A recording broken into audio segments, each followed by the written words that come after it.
bonjour. Donc, je m'appelle Fabrice Delsol, je suis directeur de projet du nouvel hôpital et j'assure pour le compte de la direction générale la fonction de maître d'ouvrage.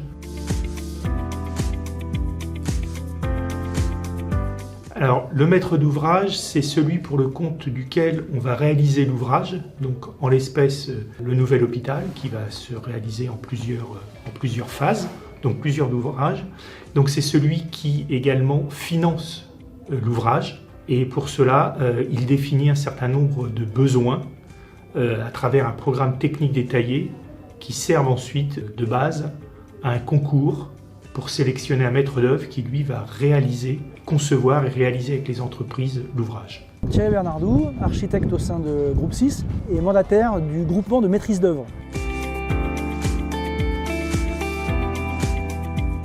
Donc le groupement de maîtrise d'œuvre, il est composé donc, de l'architecte et également de partenaires bureaux d'études. Dans le cadre du projet de nouvel hôpital, notre mission se décompose en 3 parties.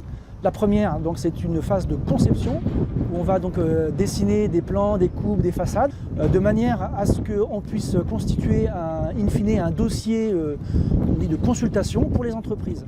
L'équipe de maîtrise d'œuvre a travaillé en maquette numérique, qui est une sorte d'avatar 3D du bâtiment. Nos missions, elles sont multiples. On va d'abord faire la vérification de ce que produisent les entreprises en termes de plan d'exécution.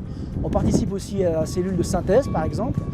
Et enfin, on va vérifier, et ça c'est évidemment le plus important, on va vérifier sur place, derrière moi, on va vérifier ce que font réellement les entreprises et on vérifie que c'est bien en adéquation avec les plans qu'elles ont produits et ce que nous on a imaginé.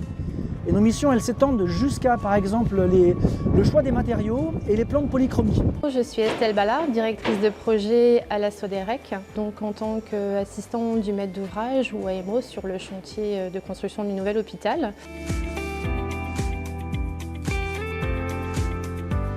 La mission de la Soderec, c'était une mission au long cours, parce qu'elle a démarré dès la désignation du maître d'œuvre, architecte et bureau d'études. Elle a consisté également à suivre les études de conception qui permettent de définir le projet. Actuellement, elle vise principalement à assurer le suivi des études d'exécution et la réalisation des travaux.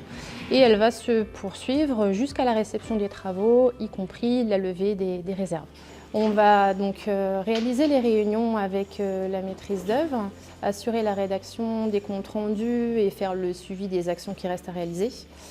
Et d'une manière générale, on va veiller à ce que tous les intervenants de l'opération œuvrent pour une exécution des travaux conforme aux besoins du CHU, conforme à la réglementation et également avec la qualité attendue.